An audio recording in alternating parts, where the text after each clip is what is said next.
Live from KSAT 12, the Nightbeat starts right now. $14 million are still waiting to be distributed to the families of the 21 victims from the Uvalde school massacre. That money also going to those impacted. So why the long wait? We'll break it all down for you.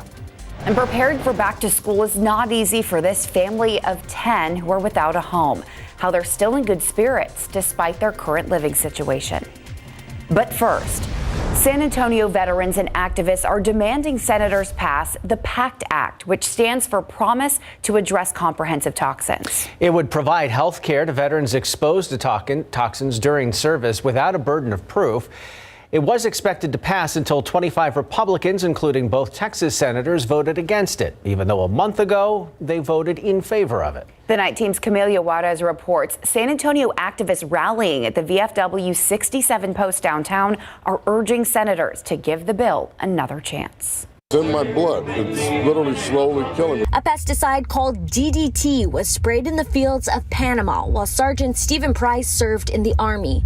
And the effects have been long-lasting, giving him chronic leukemia, among other health issues. I worry all the time how long or how much life I have left in me. I don't know. Some of my friends have died from brain tumors, facial wounds. If Price or any veteran wants the VA to provide treatment and health care for similar toxic exposures like burn pits, they have to prove it. Michael Torreno helps veterans push through claims to get care at the VA and says showing that type of proof is difficult. I'm working with one veteran for now 12 months. He was denied previously 5 times. We're finally now getting to the point where it's awaiting disposition with the VA. If passed, the PACT Act would have allowed veterans to get help without having to prove toxins caused their condition. Torreno was hoping 12 claims would have been approved when the bill was signed. But he says the Republicans who blocked the bill have made generations of veterans wait longer. Veterans like Price, who say time is running out. There's so many that are waiting in line to get help that they die while they're waiting. They die while they're waiting, or they die from suicide because they're tired of waiting and they're tired of the government denying us. Veterans, activists, and House Representative Joaquin Castro urged senators to pass the bill. It will be up for another vote on Tuesday. Camelia Juarez, KSAT 12 News. Thank you, Camelia. So what happened with that vote? Pennsylvania Republican Senator Pat Toomey led the group of Republican senators in delaying the passage of the bill. He said he was not okay with the way the money was categorized, which he said would allow for unauthorized use for other things. Toomey has proposed an amendment, but opponents say it would put a cap on what the VA can spend and would not allow all vets to be treated. Well, it has been over 2 months since the Robb Elementary tragedy. Millions of dollars were donated to help victims' families, survivors, and the community. Yet that money remains untouched. Many of you have asked why. Well, the Night Team's Lee Waldman has the answer to why families will have to wait just a little longer. What has happened to that money the families need now? Where's all the funds for these families? Confusion in Uvalde and in San Antonio about the millions of dollars raised in wake of the Robb Elementary shooting. The fund that's in the bank, it's tied up. There's a committee. We have nothing to do with that fund in the bank. Uvalde City Council wiping their hands of it. So where is the $14 million donated? Initially, the First State Bank of Uvalde held the $4.7 million in donations for the Robb School Memorial Fund. A local steering committee comprised of 10 individuals decided to combine that fund with 4 other philanthropic funds and partner with the National Compassion Fund. According to their website, NCF has distributed more than $105 million in donations to people affected by 23 mass shootings since 2014. The steering committee met on June 22nd to create this draft protocol in both English and Spanish to figure out how to best handle the donations coming in. It was published and available for public comment June 30th. On July 19th, the steering committee held a town hall for public feedback. So far, they've decided the money donated will be split into 3 categories. A, legal heirs of the 21 people killed. B, people who were physically injured in the shooting. C, people other than first responders who experienced psychological trauma that were at the school at the time of the shooting. The dollar amounts for each tier varies. Individuals who meet these criteria will need to apply to receive funds. That application process is open from September 8th through October 6th. October 20th, the donations close, and November 14th, the steering committee will approve the distribution of payments. Those payments will begin rolling out on November 21st. 3 weeks after the end of the month, where all of those funds are distributed, an independent auditing firm will make sure the funds were given out correctly. It seems like a long time for families to wait to get a hold of their money, but it is standard. NCF handled the donations for the Santa Fe shooting as well. The $1.2 million donated after that tragedy in May 2018 wasn't distributed until September. Now, on August 11th, the local Uvalde Steering Committee will hold a town hall at 11:30 a.m. to hear from the public about that draft protocol and to explain that application process. It'll be held at the county fairplex. The final protocol will then be published online August 18th.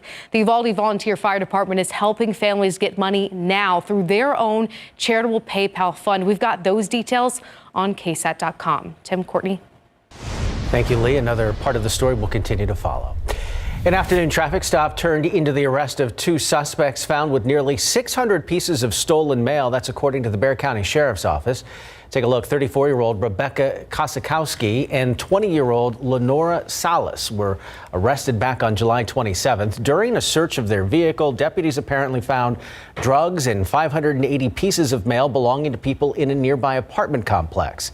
They even found Salas with a handmade postmaster key around her neck and another one inside the vehicle. Both women charged with first-degree felony of mail theft, engaging in organized crime, and possession of criminal instrument. Bond set at a total of $90,000. Happening now with searches underway for a 12-year-old girl who San Antonio police say is endangered. Destiny Flores was last seen on Friday at Ty Terrace Street near Babcock and Loop 410. She was last seen wearing blue pants, black tennis shoes, and a green backpack. She also has braces. Police say she could go by an alias name Emma Max. She has a diagnosed medical condition, so anyone with information is asked to contact SAPD's Missing Persons Unit at 210-207-7660. To other stories we've been following this Sunday, the Bexar County Medical Examiner's Office is still working to identify a man found dead in a parking lot over on the south side overnight. San Antonio police called to the scene just before 3 a.m. to South Flores Street near the I-35 Highway 90 exchange. Police say the shooting was the result of a fight between 2 people. The man was found with multiple gunshot wounds. He was later pronounced dead at the scene. That suspect has not been found. Meanwhile, a family's home going up in flames overnight on the west side. That fire now under investigation. Flames broke out just before 11 p.m. on Beach Street near Couples Road and Highway 90. Fire crews arrived to heavy flames and smoke coming from that home. The fire spread from a shed to the main home. It was put out in about 40 minutes, but it was quickly deemed a total loss. No injuries were reported. The Red Cross assisting that family tonight. Well, they're a family of 10 whose pride is as big as their hearts. Right now, they're without a home, staying at Haven for Hope. While they meet their goals to get back into a house, 7 of the 8 kids are gearing up to go back to school. They opened up to me about what that looks like now that they're living in the shelter. This is what a big family sounds like. Ernest Martinez and Roxanne Guzman are middle school sweethearts. 8th grade, we were 14 when we met. And they've taught that loyalty of love to their 8 children. We like to joke on each other, like make each other laugh. We're always laughing. Even when times are hard. We had our home for 3 years and we had to relocate because of mold and because the landlord failed the inspection for Saha. We were kind of taken by surprise and it was unexpected. They were paying rent, doing everything right, but didn't have enough time to find a new home big enough for their family. So they landed at Haven for Hope about 2 months ago. As soon as you walk through the doors, you have caseworkers coming up to you and asking you what is it that you need. So you're not by yourself. It's been a little weird. At first, the oldest, Maya, was scared about not fitting in, but that worked itself out fast. Their Haven friends are already like family. We have our own little group chat where we text each other. Like, they go to dinner, we ask them, hey, what's for dinner? And They save us a spot in line. Now she and her siblings want to keep fitting in at school despite their living situation. We have terrific partnerships with all of the ISDs around San Antonio. So if they want to go to their same schools where they were attending before the summer break, then we can arrange transportation to get them there. The buses will come through these gates, bringing the kids to and from schools near and far. We've had a family go all the way to Schertz before. Haven for Hope Communications Director Terry Bailing says school supplies are taken care of too. Every student staying at Haven for Hope will receive a pair of shoes, a backpack, and all the supplies that they need. And that is through a wonderful partnership with New Star Energy. What are you most excited to get? Now 9-year-old James, Maya, and their 11-year-old brother Eli know exactly how school will be this year.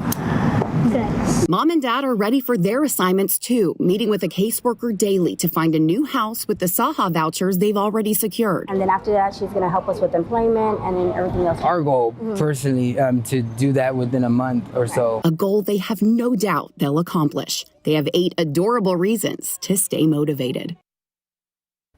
They were a fun family to hang out with. Haven for Hope partners with organizations to make sure the kids can go to summer camps just like other children at their schools. Same goes for activities during the school year. They make sure kids can do ballet, play sports, art classes, just like they would if they weren't in the shelter.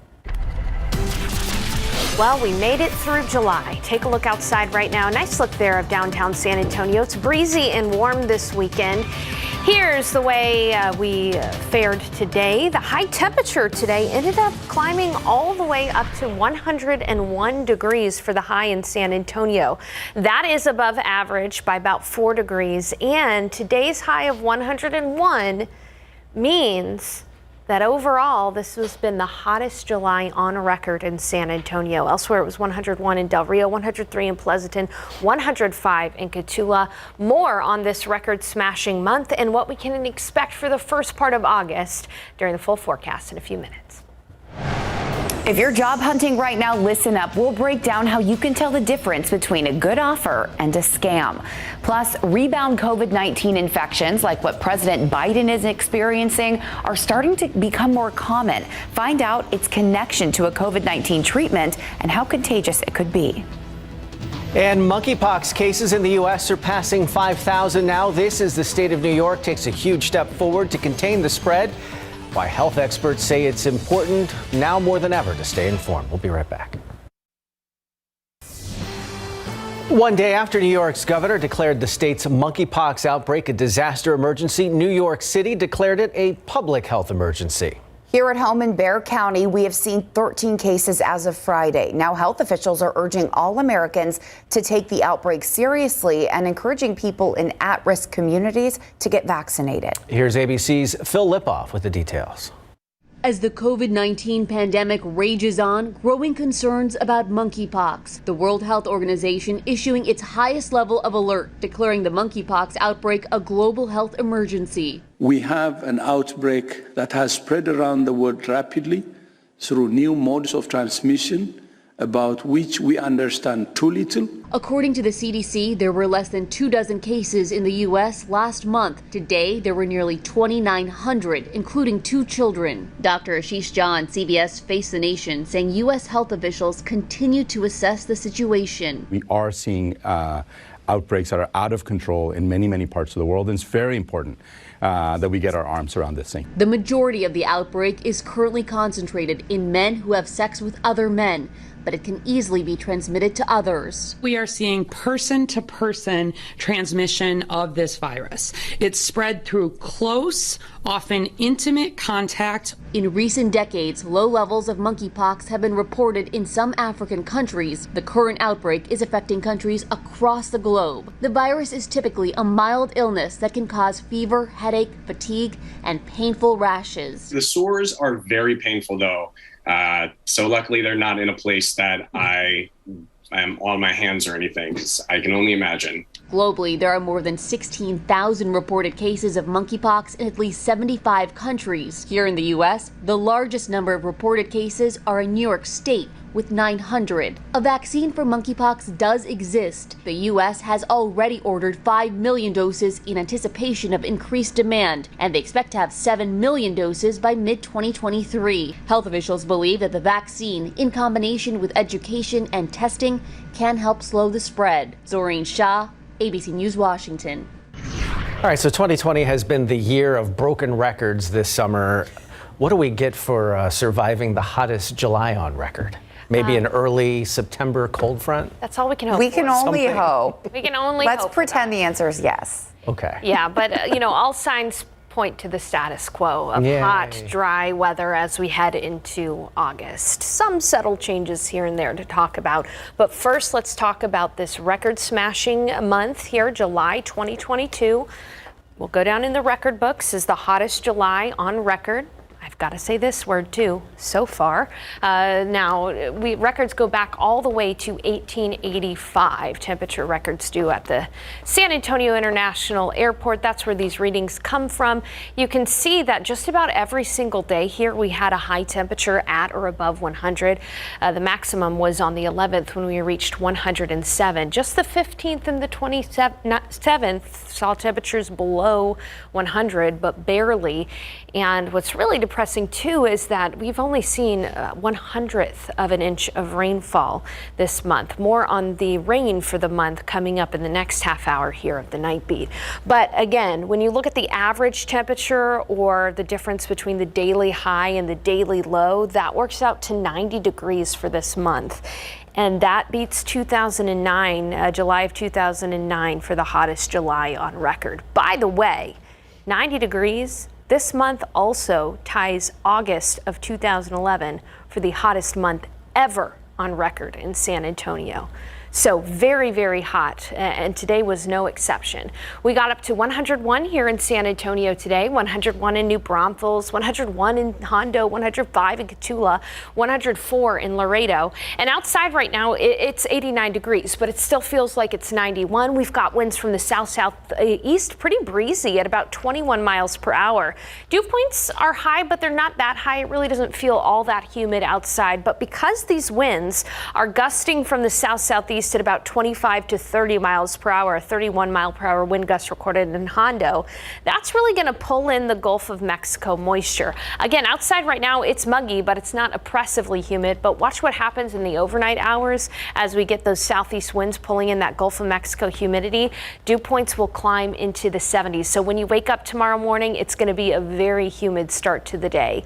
Now, the good news is that humidity will come down a little bit during the afternoon tomorrow. Here's your KSAT 12-hour forecast for your Monday. Waking up 77 degrees and pretty humid outside. We're going to have a little bit more cloud cover outside tomorrow than the last couple of days. Partly cloudy skies will be close to 90 around the lunch hour. And then in the afternoon, we're going to be topping off right near 99. I shaved off a degree or two from the high because I think those clouds are going to have some kind of an impact to keep temperatures down a little bit.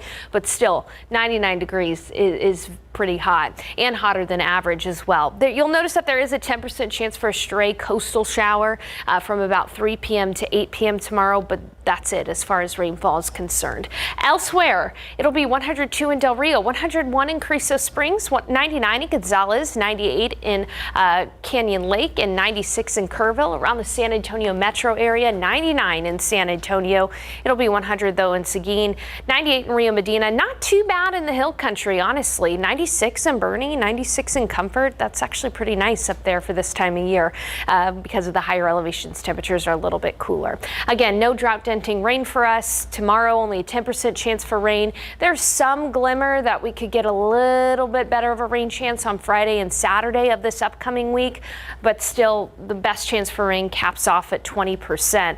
Light Saharan dust returns also on Thursday and Friday, and those temperatures are going to crank up. Highs next week anywhere from 100 to 102. Here's the thing. I talked about how hot this July is. Coming up in the next half hour, I'm going to talk about how dry July has been and how dry this year has been as well. It's been so hot and dry, we get to split it into two separate forecasts. You know where it's not hot and dry? Where Greg Simmons is right now. We'll check in with him with a preview of Instant Replay right after this. Cowboys owner Jerry Jones makes his annual appearance tonight on Instant Replay, and he's talking about training in San Antonio. With more, let's take you out live to Southern California. That's where we find our Greg Simmons. Howdy, Greg. You know, howdy, and I warn you, we're sharing the spotlight tonight with some sleeping sea lions behind me, so you may hear them bark in just a minute. And what does C.D. Lamb have to say about being the Cowboys' #1 wide receiver in training camp? Coming up tonight on a brand new edition of Instant Replay, live from California and Texas. I miss San Antonio. That's very important that to me that we give the credibility, not credibility, but the how big San Antonio is to the Dallas Cowboys, and I miss that. Cowboys owner Jerry Jones making a point of bringing up San Antonio in his State of the Cowboys address. Now, hear what he has to say about returning at least a portion of the Cowboys camp to San Antonio.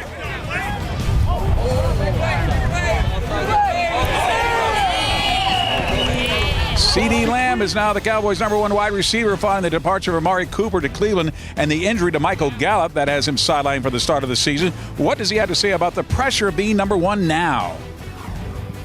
I took basic skills, and egotistically speaking, I think I had the best command of all the basic skills of basketball as a package of anyone who's ever played.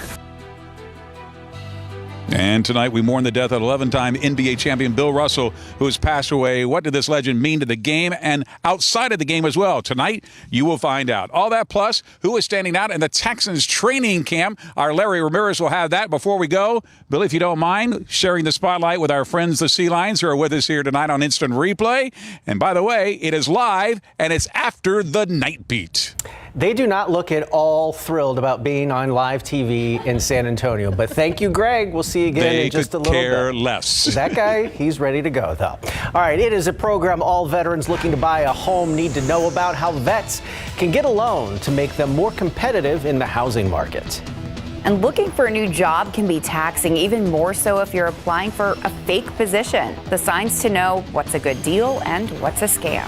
And rescue searches still underway tonight in Kentucky after that fatal flooding there this weekend. We'll bring you the latest right after this.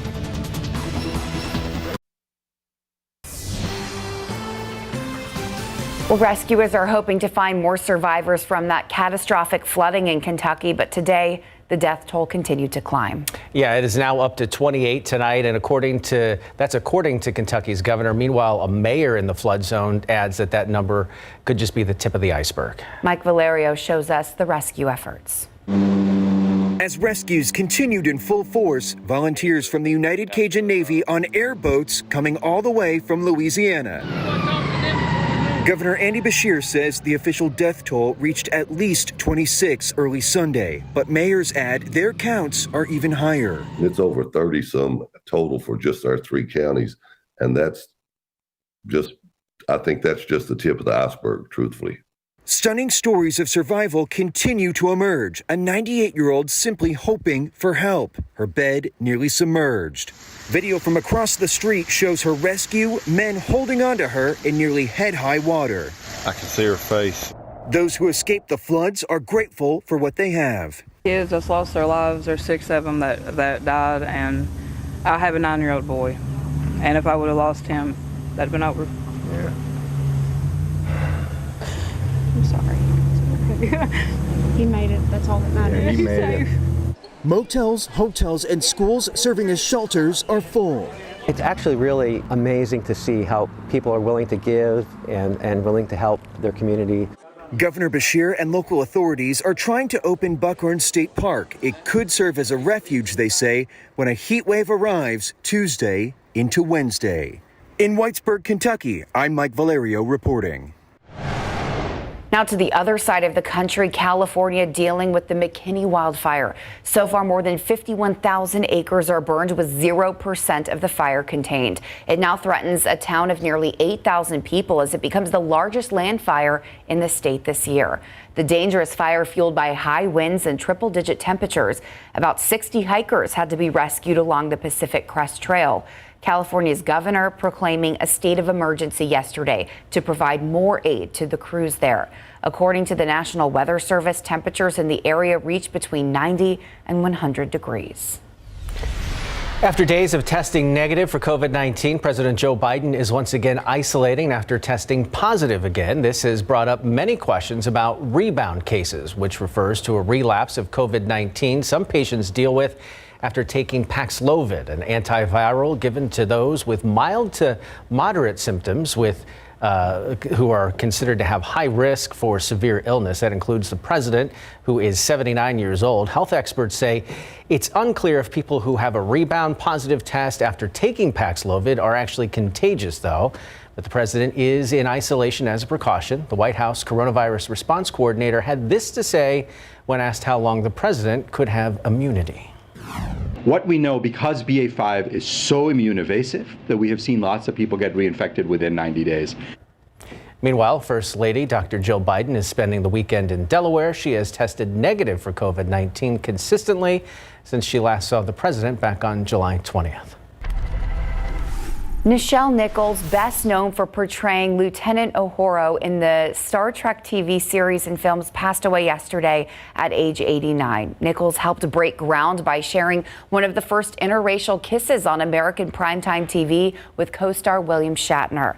As fourth in command of the Star Trek Enterprise, she was also the rare example of a black woman in a position of authority on television. In fact, in later years, Nichols worked with NASA to help recruit women and minorities to the space shuttle program. Her family says she died of natural causes. In consumer news, a warning now for anyone hunting for a job while you're scouring online listings and sending out resumes. Scammers are working overtime. Reports of fake jobs are booming right now. One woman tells 12 on Your Side's Marilyn Moritz the job offer she got seemed great, maybe too great. Courtney Bacon's hands are full. With 3 kids and 1 on the way. So I have been applying on Indeed for work from home jobs. So when she got this text saying she qualified for a job as a personal assistant, remote and flexible, it seemed perfect. Almost. Tell me about the interview process. There was no interview. Nothing. And still, Joe, who claimed to own a golf course in New York, offered the job running errands. Is there a little bit of hope that this was for real? Oh, of course. Of course, the money was there. It was good money. And it wasn't like outrageous, but it kind of was at the same time. For 10 hours a week, it paid $750, and she could start immediately. I guess I was just really desperate for some kind of income because we have all these kids and mouths to feed. Courtney was skeptical. Then Joe instructed her to go to Staples and buy check paper. He would email a cashier's check for her to print and take to the bank. Nope, this is not real. This is not happening. But job scams are happening at an accelerating pace. The Better Business Bureau says Texas reports of employment scams tripled between March and June, and they expect that surge to continue. Just because they receive an inbound message saying they're qualified for a great job doesn't mean the job is real or the person is legit. Jason Meza says the hot job scams now are package reshipping and car wrapping. If you're job hunting, experts say beware jobs for which you instantly qualify or move the conversation to messaging or ask you to send money to the employer. Do verify the job on your own. Courtney called the real golf course and learned they weren't hiring. She told the fake Joe she was done with his scam. They're not even targeting people that have money. They're targeting people who are living paycheck to paycheck. Marilyn Moritz, KSAT 12 News. A popular sunscreen to prevent skin cancer may pose a cancer risk of its own. Banana Boat's hair and scalp sunscreen is being recalled after tests detected trace levels of the carcinogen benzene. Edgewell Personal Care Company, which makes the sunscreen, says the recall applies to 3 batches of their SPF 30 spray. The affected sunscreen lots have expiration dates of December 2022, February 2023, or April of 2024. Edgewell's asking retailers and consumers to dispose of the product and contact them for a refund. Take a look outside right now. Beautiful view of downtown San Antonio. It was a hot way to end the hottest July on record. Today, the high temperature was 101, 3 degrees 4 degrees rather above the average, in the morning low this morning 79 of only 79. So yes, it was hot today to end, as I said, the hottest July on record, but it was also a very dry month. I've got to look at how dry July was and, of course, the start to your August. Small chances for rain. Tim.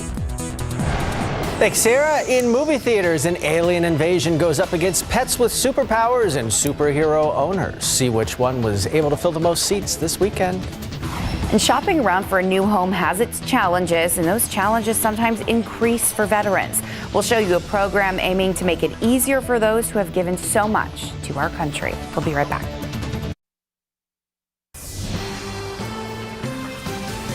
It's a hard-earned benefit for those who serve our country. The VA loan program has helped veterans become homeowners for almost 80 years, including women and veterans of color. I spoke with a new homeowner who said the program helped her Gold Star family get a home, even in this difficult housing market. But Burke says recent rate hikes have actually helped the veterans utilizing these loans. Especially over the last few months, have led to a little bit of a decrease in demand. Helpful for a specific growing veteran homeowner population, women of color. Veterans United reports between 2018 and 2021, VA home loan usage increased 23% for Black veterans, almost 35% for female veterans, and Hispanic veteran homeownership was over 18 percentage points higher than civilian counterparts. Proud Latina, I did it on my own, served my country. Leveling the playing field for the most deserving Americans.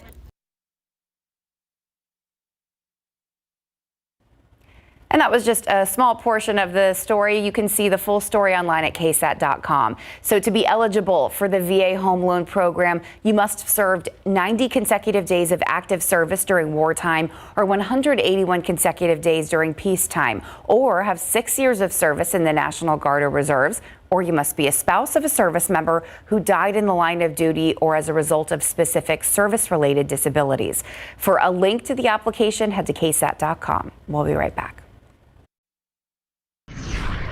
Is it sad that anytime I'm in the shade or there's like the slightest breeze, I'm like, it feels great out here, even if it's 102 outside? No, here's some more, another positive spin here. At least because it's been this hot, our bodies are used to it, so it does not feel as bad outside. Maybe I'm stretching there. But hey, here's the deal. In all seriousness, we need rain. This is a look at the rainfall from this month. You can see one tiny green square there on the 15th. And even then, we only saw 1/100th of an inch of rainfall on the 15th. Below average for this month by more than 2 inches. And it's even worse when you look at the year so far. We have only seen more than 5 inches of rain, a little bit more than 5 inches of rain. During some heavy rain events, we get more than that in one day in San Antonio, and we're more than 13 inches below average, more than a foot below average. Courtesy of our friends at the National Weather Service, we've been able to compare the amount of rain we've seen so far this year to other areas that are in desert climates. Salt Lake City, Utah has seen more rain than us. So is Flagstaff, Arizona, and Santa Fe, New Mexico.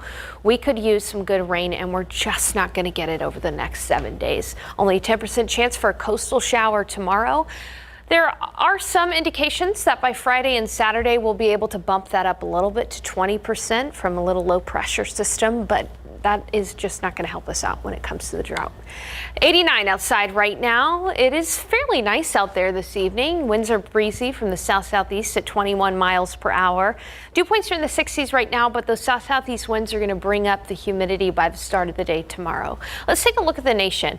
Right now, we've got some monsoonal rains across the Four Corners region, and unfortunately, western Kentucky is continuing to get more rain this evening after receiving those flooding rains earlier this weekend. Now, to our south in the Gulf of Mexico, you can see that during the day there's been plenty of rainfall out there in the middle of the Gulf. There's a low pressure system that's moving onshore into Mexico.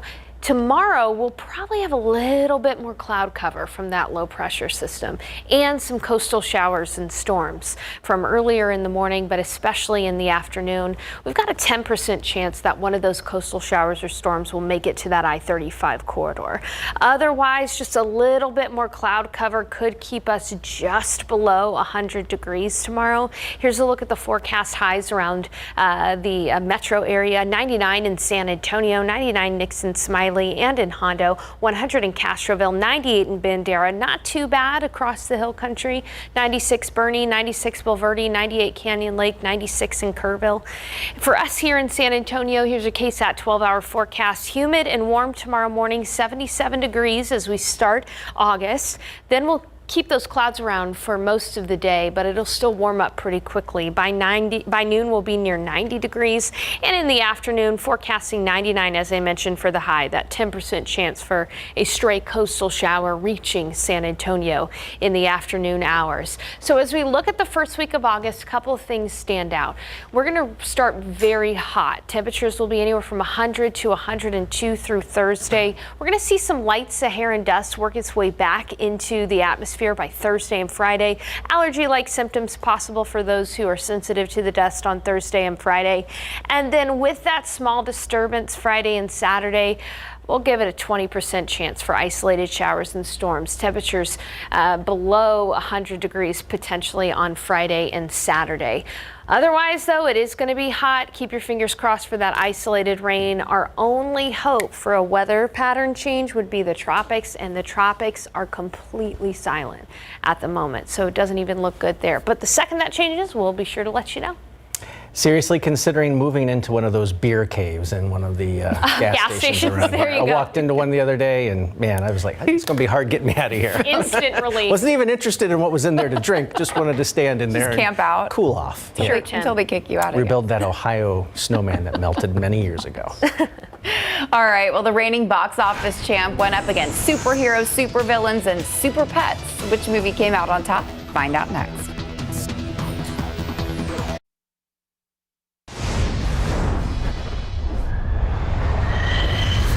Top Gun Maverick stayed in 5th place, earning $8.2 million for a domestic total of $650 million. Minions: The Rise of Gru moved down to 4th place with $8.9 million. The animated adventure is at $320 million domestic. Thor: Love and Thunder fell to 3rd. $13.1 million gave the Marvel movie a domestic total of $302 million. It's in a cloud. It's in a cloud. After one weekend on top, Jordan Peele's Nope fell to 2nd place. $18.6 million gave the horror mystery a 10-day domestic total of $81 million. I'm not really great with animals. Yeah, I'm not really great with people. DC League of Super Pets is the new #1 movie. The animated adventure zoomed off with $23 million in its opening weekend. In Hollywood, I'm David Daniel. Super Pets. Cowboys owner Jerry Jones making his annual appearance on Instant Replay tonight, and among the questions he answers is how concerned is he with his offensive line that lost 2 veterans. And former Cowboys wide receiver Amari Cooper speaks out about his days in Dallas now that he's a Cleveland Brown. With more, let's take you live to Southern California, where we find our lucky Greg Simmons tonight. Can you see my friends the Sea Lions behind me? Oh, yeah. We're sharing the spotlight with them because right now we're at the Channel Island Harbor Marina because the Cowboys have the night off. And the big question is, where does San Antonio FC wind up now that they had a draw this past weekend? Coming up tonight on a brand new edition of Instant Replay. Offensive line is about repetition, and we've got guys with the skill to play the game and the smarts to play it. Cowboys owner Jerry Jones addresses concerns over the Cowboys offensive line that lost 2 veterans this offseason and maybe starting a rookie at left guard. Find out what he has to say about that and San Antonio's own Terrence Steele. Plus, after the Cowboys traded away their #1 wide receiver, Amari Cooper, hear what he has to say about that now that he's in Cleveland. 90 seconds remaining. Tainer to Fabian Garcia. Again, serves this one inside the area. Slips in, put in! San Antonio FC fought to a 1-1 draw, an exciting finish last night against the LA Galaxy 2 at Toyota Field. How does that affect their standings as the top team in the United Soccer League? All that plus, what does Michael Gallup have to say about getting a contract extension worth millions of dollars after being injured on the last game of the season? And Our play of the week is about a ball boy who has to get away from a ball. That should be something. That's all coming up live on Instant Replay from California and Texas next. As long as the ball boy is the only one getting away from something and you're not running away from any of those seals, I think we're in good shape, Greg. He has a live audience. We're so far, so good. Thanks, Greg. We'll be right back. That's all of our time. Thanks for watching. Good Morning San Antonio starts tomorrow at 4:30. An all-new Instant Replay starts right now.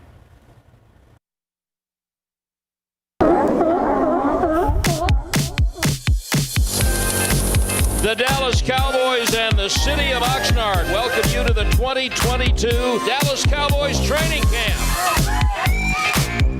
Nate Newton, welcome back to the house.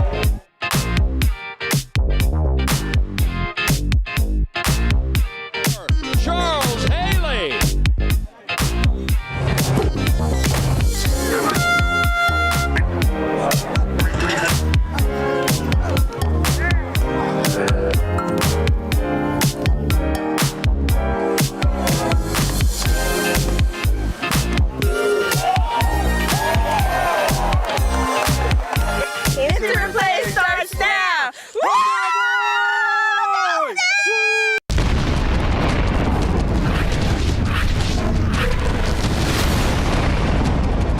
Good evening, everyone, and welcome live to our coverage of the Dallas Cowboys training camp in Southern California. Thanks to Billy Caldera for that great open. The Cowboys had the day off. That's why we're coming to you live from the Channel Island Harbor Marina with our friends the Sea Lions as our live guests behind it tonight. And they will bark a little bit, hopefully for applause, when we continue on with our broadcast tonight. Now, we're going to get you caught up with what happened with the Cowboys training camp this past week. At the same time, more importantly, we sit down with Cowboys owner Jerry Jones, who, among other things, brings up the fact he is looking at bringing back a portion of training camp to San Antonio. All that and much more. But first, it's time to go camping with KSAT. Camping with KSAT, powered by Davis Law Firm.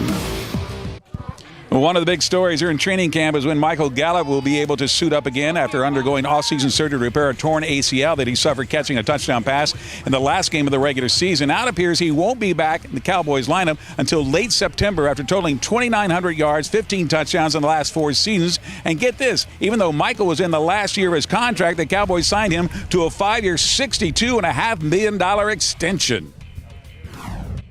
I wasn't concerned. I mean, you know, if it didn't happen where I got to stay here, I mean, obviously you go somewhere else and you try to get back right. But I'm very blessed to be here. I'm glad the Jones family, you know, got plenty of faith in me. So I'm gonna make them right. All right, with Gallup sidelined for now, and both Amari Cooper and Cedric Wilson playing for the Cleveland Browns and the Miami Dolphins, respectively, the pressure's on CeeDee Lamb to come through in the meantime. Getting ready to start his 3rd season in the Cowboys uniform, Lamb already has 2,000 yards receiving, 11 touchdowns, including over 1,000 yards receiving last year, and is now the Cowboys' #1 wide receiver. I feel like I'm going to affect the game regardless. And with that being said, obviously me being #1, the attention is going to be on me, and I'm kind of prepared for it. It doesn't really change anything in my game. Just going to go make a play. He's built for it. You know, he came in here, you know, making plays. Like, everybody knew about CeeDee Lamb before he even stepped on the field. So, I mean, he's definitely got it under his belt. He's going to do what he does. All right, for the first time since arriving in Cleveland, Amari Cooper is talking. He held his first press conference at training camp this weekend after Cowboys owner Jerry Jones said his availability, or lack thereof, was one of the reasons why they decided to trade Coop to Cleveland. Remember, Cooper declined to get vaccinated and as a result came down with COVID-19 that forced him to miss around 3 games around Thanksgiving. While Cooper didn't directly address that statement, that he was asked if the trade served as extra motivation. I mean, of course. I mean, you traded and stuff like that. You just want to. It's motivating. I mean, if you don't have a chip on your shoulder, then what do you have at the end of the day? You know. So even if you don't get traded or released by a team, there should always be some type of motivating factor there. All right, here's a look at the Cowboys' schedule this week. They have their first day in pads tomorrow. That'll be a huge day, then followed by practices on Tuesday, a mock game on Wednesday, Thursday, another practice as well as Friday. All of those times are San Antonio times. All right, let's take you live from the Channel Island Harbor Marina all the way back to San Antonio. Our Larry Ramirez standing by with news about the Houston Texans. I don't know if the Seals are happy with our presence or they're heckling me. I can't tell just yet. Well, I'm going to vote for heckling, Greg. I love when they start barking. Yes.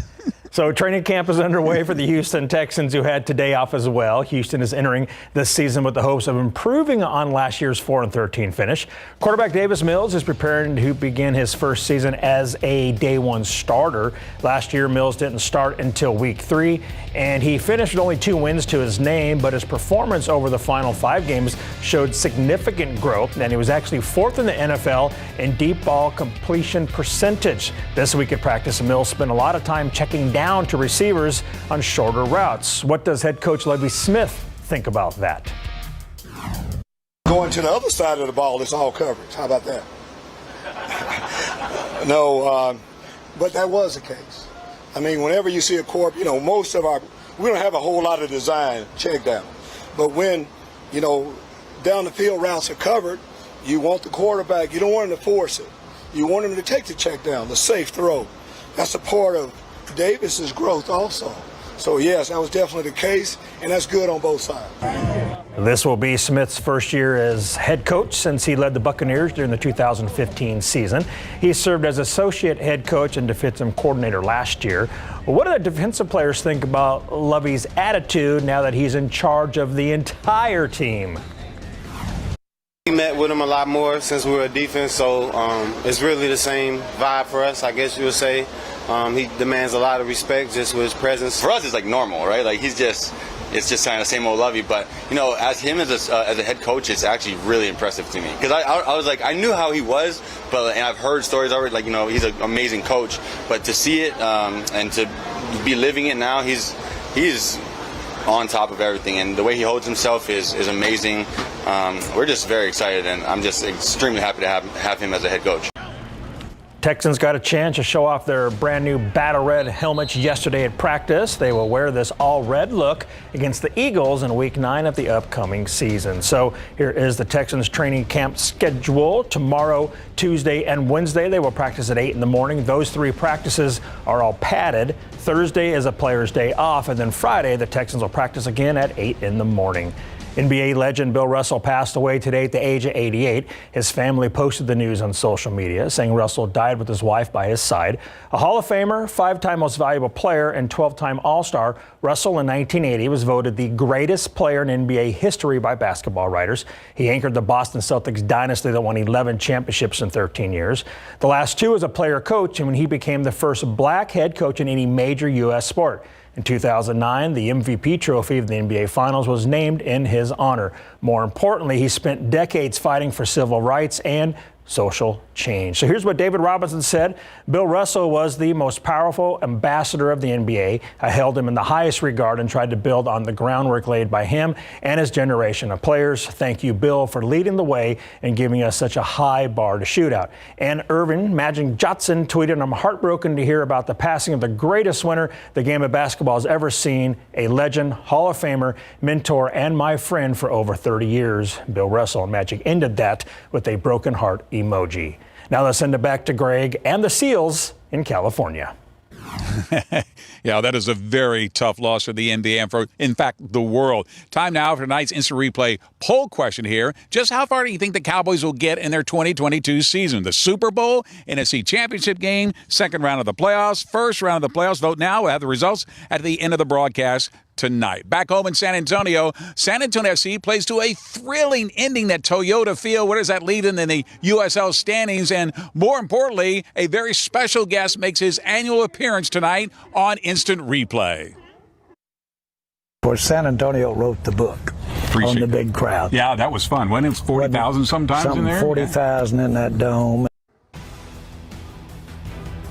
Cowboys owner Jerry Jones makes his annual appearance on Instant Replay tonight, and among the topics he covers tonight is the possibility of returning a portion of the Cowboys training camp to San Antonio. And is he concerned about his offensive line after losing 2 veterans? And what about San Antonio's own Terrence Steele out of Cibolo Steel? We'll have that all next on the Instant Replay, coming to you live from Southern California and San Antonio next.